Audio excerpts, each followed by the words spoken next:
भाजपच्या मंडळ कार्यकारिणीप्रमाणे जिल्हा आणि प्रदेश कार्यकारिणी संरचनेतही बदल होण्याची शक्यता आहे. प्रस्तावाला केंद्रानं मंजुरी मिळाल्यास काही जिल्ह्यांमध्ये भाजप जिल्हाध्यक्षांची संख्या वाढणार आहे. भाजप कार्याध्यक्ष रवींद्र चव्हाण यांनी ही माहिती दिली आहे. वर्ध्यात भाजप जिल्हाध्यक्ष बदलाचे वारे वाहत आहेत. प्रदेश उपाध्यक्ष सुभाष भेंडेंसह निरीक्षकांनी पदाधिकाऱ्यांची भेट घेतली. भाजप वर्धा जिल्हाध्यक्षपदासाठी 9 जण इच्छुक असल्याची माहिती आहे. सोलापूर कृषी उत्पन्न बाजार समिती निवडणुकीत भाजप आमदार सचिन कल्याण शेट्टी यांचं पॅनल विजयी झालं. 18 पैकी 15 जागांवर कल्याण शेट्टी यांच्या सिद्धेश्वर विकास पॅनलचा विजय झाला. भाजप आमदार सुभाष देशमुख यांना पराभवाचा झटका बसला. करमाळ्यातील आदिनाथ सहकारी साखर कारखान्याच्या अध्यक्षपदी शरद पवारांच्या राष्ट्रवादीचे आमदार नारायण आबा पाटील यांची बिनविरोध निवड झाली, तर महेंद्र पाटील यांची उपाध्यक्षपदी बिनविरोध निवड करण्यात आली. बेस्ट बसचं भाडं दुप्पट होण्याची शक्यता आहे. भाडेवाढीबाबतच्या प्रस्तावाला मुंबई महानगरपालिका प्रशासनाची मंजुरी मिळाली आहे. परिवहन खात्याकडे प्रस्ताव सादर केला असून निर्णयाकडे सगळ्यांचं लक्ष आहे. बेस्टच्या तिकीट दरवाढीला ठाकरेंच्या शिवसेनेनं विरोध केला. बेस्टचं अधपतन सहन करणार नाही आदित्य ठाकरेंनी एक्सपोज केली आहे. इलेक्ट्रिक बसेसची संख्या वाढून बेस्टचा दर्जा सुधारण्याचीही त्यांनी मागणी केली आहे.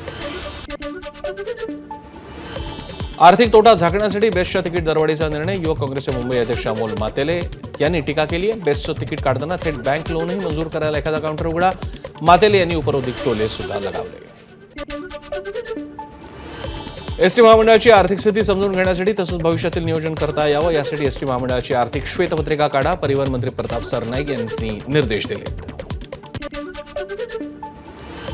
मुंबईतील म्हाडाच्या 5,000 घरांसाठी दिवाळीपूर्वी लॉटरी निघणार आहे. म्हाडाचे सीईओ आणि उपाध्यक्ष संजीव जयस्वाल यांनी ही माहिती दिली आहे.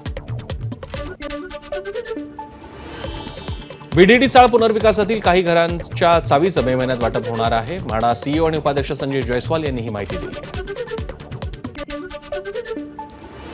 एल्फिन्स्टन ब्रिजच्या 19 इमारतींच्या रहिवाशांच्या पुनर्विकासाचा प्रश्न सुटला. एमएमआरडीए स्वतः 19 इमारतींचा पुनर्विकास करणार आहे. मुख्यमंत्री एमएमआरडी आयुक्त आणि म्हाडा सीईओच्या उपस्थितीत झालेल्या बैठकीत हा निर्णय घेण्यात आला.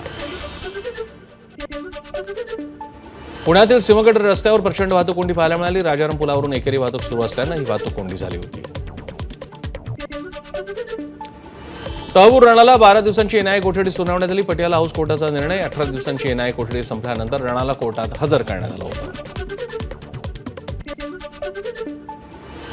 इंडियाज गॉट लेटंट प्रकरणी रणवीर अलाहाबादी याला कोर्टानं अंतरिम दिलासा दिलाय. सर्वोच्च न्यायालयानं रणवीरचा पासपोर्ट पुन्हा देण्याचे आदेश दिले आहेत.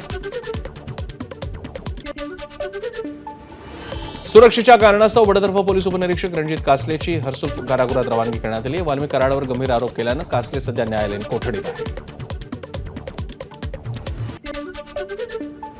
बीडमधील बडतर्फ पोलीस उपनिरीक्षक रणजित कासलेंवर 4था गुन्हा दाखल झालाय. मुलीच्या शिक्षणासाठी गरज असल्याचं सांगून घेतलेल्या 10 लाखांपैकी 2.5 लाख परत न केल्याच्या कारणावरून अंबेजोगाई पोलिसात गुन्हा दाखल झाला आहे.